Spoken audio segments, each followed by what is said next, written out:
Hi friends, this is from Balamith TNPSC academy. So இந்த வீடியோவில் என்ன பார்க்க போகிறோன்னு பாருங்கள். ஆல்ரெடி பார்த்திங்கன்னா நம்ம போன வீடியோவில் பார்த்திங்கன்னா வேர்ச்சொல் சம்மந்தமாக நம்ம வந்து பார்த்துருப்போம். வேர்ச்சொல்னால் என்ன, ஸோ அதை எப்படி கண்டுபிடிக்கிறதுன்றதை டீட்டெயிலாக பார்த்துருப்போம். ஸோ இந்த வீடியோவில் என்ன பார்க்க போகிறோன்னா, அதாவது ஒரு வேர்ச்சொல் கொடுத்துட்டு அது வினைமுற்றா, வினை எச்சமா, பெயர் எச்சமா அல்லது வினையால் அணையும் பெயரா, தொழிற்பெயரான்னு இப்படி எத்தனை நம்ம 5 கண்டுபிடிக்க போகிறோம். சரிங்களா? இது ரொம்ப ரொம்ப ரொம்ப ரொம்ப முக்கியமான டாபிக். கிட்டத்தட்ட இந்த டாப்பிக்லேருந்து 4 to 5 கொஸ்டின் வர டிஎன்பிசியில் கேட்குறாங்க. இந்த டாபிக் பார்த்தீங்கன்னா அந்த கொஷின் பேப்பரில் பார்த்தீங்கன்னா உங்களுக்கு கஷ்டமாக தான் தெரியும். ஆனால் நீங்கள் கான்செப்ட் புரிஞ்சுக்கிட்டிங்கன்னா உங்களுக்கு இந்த டாபிக் ரொம்ப ரொம்ப ஈஸியாக இருக்கும். நம்ம ஈஸியாக 4 to 5 மார்க்கை ஈஸியாக ஸ்கோர் பண்ணிடலாம்.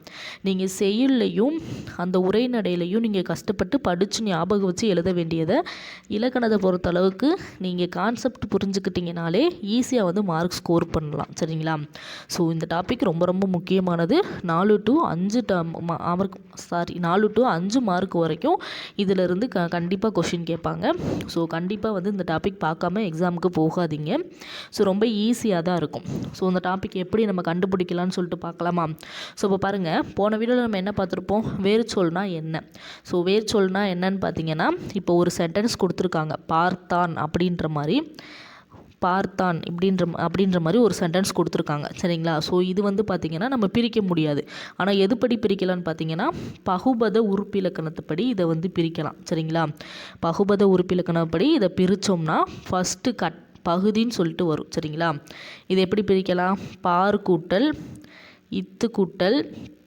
இத்து கூட்டல் ஆண்னு சொல்லி பிரிக்கலாம். சரிங்களா? இதில் ஃபஸ்ட்டு வர்றது எப்பயுமே பகுதியாக தான் இருக்கும். ஸோ அந்த பகுதி எல்லாமே என்னன்னு பார்த்தீங்கன்னா வேர்ச்சொல். ஸோ வேர்ச்சொல்லுன்றது எப்படி இருக்கும்னு பார்த்தீங்கன்னா கட்டளை வாக்கியமாக தான் இருக்கும். சரிங்களா? ஸோ இதை வந்து நம்ம போன வீடியோலேயே பார்த்துருப்போம்.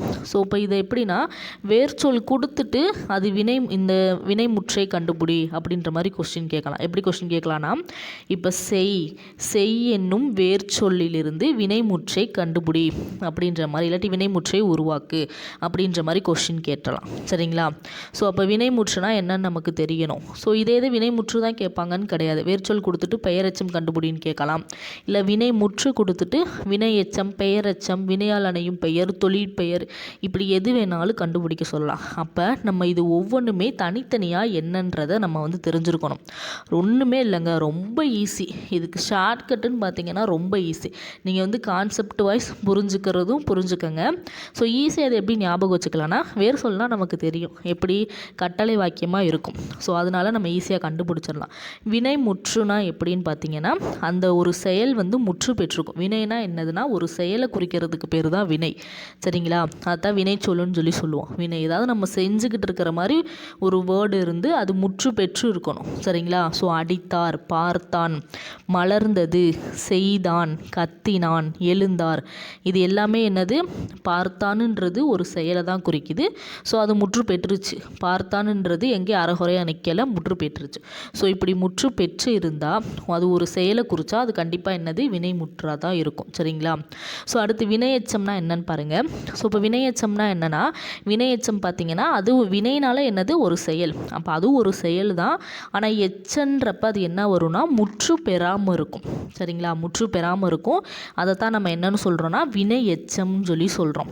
ஸோ இப்போ முற்று பெறாமன்னா அங்கே பாருங்கள், அடித்து, அதாவது அடித்தாருன்னு இருந்தால் அது முற்று பெற்றுச்சு, அதான் வினைமுற்று. அதே இது அடித்து அப்படின்னு இருந்தால் அது என்னது, முற்று பெறலை, பாதியோடு நின்றுச்சு. ஸோ இதுதான் வினை எச்சம்னு சொல்கிறோம். மேக்ஸிமம் இந்த வினை எச்சம் எப்படி முடியும்னா ஊ அல்லது ஈல தான் முடியும். இதை வச்சே நம்ம கண்டுபிடிச்சிடலாம் இது வினை எச்சம் அப்படின்ற மாதிரி கண்டுபிடிச்சிடலாம். சரிங்களா? ஸோ அடுத்து பாருங்கள், பெயரெச்சம். ஸோ வினையெச்சத்துக்கு பெயரெச்சத்துக்கு என்ன வித்தியாசம்னா, இது வந்து ஊ ஈல முடியுதா, பெயரெச்சம்னா என்னென்னா ஆள முடியும். ஸோ ஈஸியாக கண்டுபிடிச்சிடலாம். ஆள முடிஞ்சால் அது எல்லாமே என்னது, பெயரெச்சம். ஸோ அதுலேயே நீங்கள் 4 ஆப்ஷனில் ஒமிட் பண்ணி ஈஸியாக ஆன்சர் பண்ணிடலாம். சரிங்களா? ஸோ என்னது பெயரெச்சம்னா, அதாவது இங்கே பாதியோடு நிப்பாட்டியிருக்காங்க. சரிங்களா? பெயரெச்சம்னா இந்த அடித்தவுக்கு அடுத்து பார்த்திங்கன்னா ஒரு பெயர் சொல் வரும். சரிங்களா? டிஎன்பிசியில் அப்படி கூட கொஸ்டின் கேட்கலாம். இப்போ அடித்த பையன் இப்படி கூட கொஸ்டின் வரும். சரிங்களா?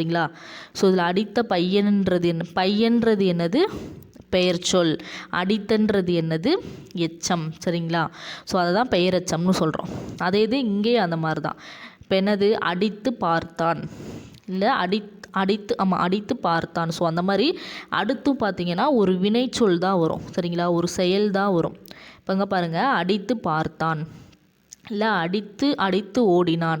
ஸோ இதெல்லாம் பார்த்தான் ஓடினான்றதெல்லாம் பார்த்திங்கன்னா அதுவும் ஒரு செயல் தான். ஸோ அப்போ ஒரு வினைச்சொலுக்கு அடுத்து இன்னொரு வினைச்சொல் தான் வருது. சரிங்களா, அப்போ அது என்னது, வினையெச்சம்னு சொல்லி வரும். ஸோ வினையெச்சத்துக்கும் பெயரெச்சத்துக்கும் உள்ள டிஃப்ரெண்ட் பார்த்துக்கோங்க. ஸோ நீங்கள் எதுவுமே ரொம்ப யோசிக்க வேண்டியதில்லை. இது வந்து வினையெச்சம் பார்த்திங்கன்னா ஈல முடியும், பெயரெச்சம் பார்த்திங்கன்னா ஆள முடியும். இங்கே பாருங்கள், இங்கே இருக்க எல்லா சென்டென்ஸுமே பார்த்திங்கன்னா கண்ட, உடைத்த, ஆளை தான் முடிஞ்சிருக்கும். ஸோ இதை வச்சே நீங்கள் ஈஸியாக கண்டுபிடிச்சிடலாம். இதுதான் பெயரெச்சம். அடுத்து பாருங்கள், வினையால் அணையும் பெயர். ஸோ வினையால் அணையும் பெயரில் பார்த்தீங்கன்னா என்னதுன்னா ஒரு வினை கொடுத்துருப்பாங்க, அதை தொடர்ந்து என்னது ஒரு பெயர் வரும். சரிங்களா, அதுக்கு பேர் தான் வினையால் அணையும் பெயர். ஸோ இது வந்து ஈஸியாக கண்டுபிடிச்சிடலாம். ஸோ மேக்ஸிமம் குழப்பறது பார்த்திங்கன்னா இந்த வினையால் அணையும் பெயர் தான். ஆனால் இது ஈஸியாக கண்டுபிடிச்சிடலாங்க. பாருங்கள், அடித்தாரை, பார்த்தவனை. ஸோ இதில் பார்த்தன்றது என்னது, பார்த்தன்றது ஒரு வினைச்சொல். சரிங்களா, பார்த்தன்றது ஒரு செயலை குறிக்கும். அவன்றது என்னது, ஒரு பெயர். சரிங்களா, அந்த மாதிரி வினைச்சொல்லும் பெயர் சொல்லும் சேர்ந்து வர்றதுக்கு பேர் தான் என்னதுன்னா வினையாளனையும் பெயர். கத்துவதை, இதில் கத்துறதுன்றது என்னது, அது ஒரு செயல். சரிங்களா, ஸோ வினை. எது கத்துது, ஸோ அதுன்ற மாதிரி வரும். சரிங்களா, கத்துவதை, ஸோ அது கத்துது. ஸோ அதுன்றது என்னது, இந்த இடத்துல பெயர் சொல்ல குறிக்குது. இப்படி ஒரு பெயர் சொல்லி வினை சொல்லும் சேர்ந்து வர்றதுக்கு பேர் தான் என்னதுன்னு பார்த்தீங்கன்னா வினையால் அணையும் பெயர். அதுக்கடுத்து பாருங்கள், தொழிற்பெயர். ஸோ தொழிற்பெயர் ரொம்ப ஈஸி. சரிங்களா, தொழிற்பெயரோட விகுதிகள் பார்த்திங்கன்னா 6 இருக்கும். சரிங்களா, என்னென்னா தல், அல், கு, ஈஸ், இந்த மாதிரி 6 இருக்கும். சரிங்களா, ஸோ இந்த மாதிரி 6ல் ஏதாவது ஒன்று வந்தாலும் சரி அது வந்து தொழிற்பெயர்னு சொல்லி சொல்லுவோம். சரிங்களா, ஸோ இப்போ தொழிற்பெயர் பாருங்கள், மேக்ஸிமம் தொழிற்பெயர் பார்த்திங்கன்னா இந்த மாதிரி அல்லில் முடிகிற மாதிரி தான் இருக்கும். சரிங்களா, அதை வச்சே நம்ம ஈஸியாக கண்டுபிடிச்சிடலாம் இது தொழிற்பெயர் தானே. ஸோ ரொம்ப டஃப்பாலாம் கொஸ்டின் கேட்க மாட்டாங்க. தொழிற்பெயர்னால் என்னது, மேக்ஸிமம் அல் இதில் தான் முடியும், ஈல கூட முடியலாம். சரிங்களா, அந்த 3லையும் முடியும். ஸோ இப்படி தான் கொஷின் வரும். ஸோ மேக்ஸிமம் அல் இது 2ல் தான் முடியும். ஸோ இந்த மாதிரி அல்லில் முடிஞ்சாலே அது என்னதுன்னு போட்டுடலாம், தொழிற்பெயர்னு போட்டுடலாம். சரிங்களா, ஸோ ரொம்ப ஈஸியான டாபிக் தான். இப்போ எல்லாமே நம்ம வந்து தனித்தனியாக பார்த்துட்டோம். கரெக்டாக. ஸோ இதை வந்து சேர்ந்து கொஷின் கேட்கலாம். சரிங்களா, வேர் சொல் கொடுத்துட்டு வினையால் அணையும் பெயர், இப்போ கத்து என்கிற வேர் சொல்லோட வினையால் அணையும் பெயரை கண்டுபிடி அப்படின்னு கூட கேட்கலாம். என்னது, கத்துவதை அப்படின்னு சொல்லி வரும். ஆப்ஷனில் இந்த எல்லாமே கொடுத்துருப்பாங்க. ஸோ இதை வச்சே நம்ம ஈஸியாக வந்து ஒமிட் பண்ணி போட்டுடலாம். ரொம்ப ரொம்ப ரொம்ப ஈஸியான டாபிக். இந்த டாபிக் வந்து நீங்கள் பார்க்காம போயிருந்தீங்கன்னா பின்னாடி பார்த்தீங்கன்னா ரொம்ப ஃபீல் பண்ணுவீங்க. ஸோ இவ்வளோ ஈஸியான டாப்பிக்கை நம்ம விட்டுட்டு போயிட்டோம் அப்படின்ற மாதிரி ஃபீல் பண்ணுவீங்க. அதனால் நமக்கு ஒவ்வொரு மார்க்குமே ரொம்ப முக்கியம். கிட்டத்தட்ட 4 to 5 கொஷின் வந்து இதிலேருந்து கேட்குறாங்க. அதனால் ரொம்ப முக்கியமான டாபிக். அதனால் இந்த டாப்பிக்கை பார்க்காம யாருமே போயிடாதீங்க. சரிங்களா, ஸோ எல்லாமே வந்து நான் சும்மா ஒரு 2 தான் எக்ஸாம்பிளுக்கு சொல்லியிருக்கேன். ஸோ எல்லாமே அது மாதிரி தான். கூடினார்கள், இது என்னது, கூடின்னு வரும். சரிங்களா, பெயரெச்சம்ல கூடியன்னு வரும். என்னது, ஆள முடியுது, கூடி ஈல முடியுது, ஈலையும் ஊலையும் முடியும்னு சொல்லியிருக்கேனா. ஸோ இந்த மாதிரி முடிஞ்சாலே என்னது, வினையெச்சம். ஸோ அதே மாதிரி தான் இங்கே என்னது, கூடினாரை, இது வினையால் அணையும் பெயர். இங்கே என்ன வரும், கூடுதல்னு வரும். சரிங்களா, ஸோ ரொம்ப ஈஸியாக தான் இருக்கும் இந்த டாபிக். ரொம்ப நம்ம எதிர்பார்க்குற அளவுக்கு ரொம்ப கஷ்டமாலாம் இருக்காது. கான்செப்ட் புரிஞ்சாலே போதும். 4 to 5 கொஸ்டின் அசால்ட்டாக நீங்கள் வந்து வாங்கிடலாம். சரிங்களா, ஸோ இந்த டாபிக் புரிஞ்சா. ஸோ நான் இன்றைக்கி வந்து பார்த்திங்கன்னா டெஸ்ட்டு கண்டிப்பாக இருக்குது. டெஸ்ட்டு பார்த்திங்கன்னா நான் இப்போ எது வரைக்கும் நடத்தியிருக்கேனோ அது வரைக்கும் டெஸ்ட் இருக்குது. ஸோ அதனால் பாதி தான் நடத்தியிருக்கனால 100 கொஷின் மட்டும் நான் டெஸ்ட்டு கொடுக்குறேன். ஸோ மீதி என்ன எப்போ பார்க்கலான்னு பார்த்தீங்கன்னா அடுத்த வாரம் ஃபுல்லாமே நம்ம என்னது 2 வீக்ஸ் சொல்லியிருந்தேன்னா, ஸோ அதுக்கான டீட்டெயில் வீடியோ வந்து நான் கொடுக்குறேன். 2 வீக்ஸ் பார்த்திங்கன்னா நம்ம மேக்ஸ் தான் பார்க்க போகிறோம். 2 வீக்ஸில் எப்படி மேக்ஸில் 25க்கு 25 வாங்குறதுன்னு நம்ம ஃபுல்லாகவே 2 வீக்ஸில் ஃபுல்லாமே நம்ம பார்த்து முடிச்சிடலாம். ஸோ மேக்ஸ் மட்டும் பார்க்குறதுனால நமக்கு படிக்கிறது வேறு எதுவுமே இல்லாதன்றனால நம்ம தமிழையும் சைட் பை சைடாக ஒவ்வொரு ஹெட்டிங்காக நான் வந்து கொடுக்குறேன். சரிங்களா, இப்போ பேலன்ஸ் இருக்கிறதையும் சேர்த்து மீதி ஒவ்வொரு கொடுத்ததும் நம்ம சேர்த்து கொஞ்சம் கொஞ்சமாக நான் வந்து 1 வேர்ட் கொஸ்டின் மாதிரி கொடுக்குறேன். ஸோ அதுவும் வந்து உங்களுக்கு வந்து ரொம்ப யூஸ்ஃபுல்லாக இருக்கும். மேக்ஸில் பார்த்தீங்கன்னா 150 கொஸ்டின் இப்போ இப்போ 200 கொஷின் நான் கேள்வி கேட்குறேன்னா அதில் 150 கொஷின் மேக்ஸில் இருந்து இருக்கும், மீதி 50 கொஷின் எதில் இருந்து இருக்கும்னா தமிழில் இருந்து தான் இருக்கும். ஸோ தமிழே நம்ம விட்டுறக்கூடாது, சைட் பை சைடாக தமிழை வந்து ரிவிஷன் பண்ணணும். ஏன்னா 200 கொஷினில் பாதி 100 கொஷின் தமிழ் கேட்குறாங்க, அதனால் தமிழையும் நம்ம வந்து ரிவிஷன் பண்ணுறது ரொம்ப நல்லது. சரிங்களா? ஸோ என்ன டாபிக் பார்த்தாலும் சைட் பை சைடாக நம்ம படித்ததையும் ரிவிஷன் பண்ணிக்கிட்டே வரணும். ஏன்னா டைம் இல்லாதனால நம்ம ரிவிஷனுக்குன்னு தனியாக டைம் ஒதுக்க முடியாது, அதனால் சைட் பை சைடாக அதையும் படிச்சுக்கிட்டு வாங்க. சரிங்களா?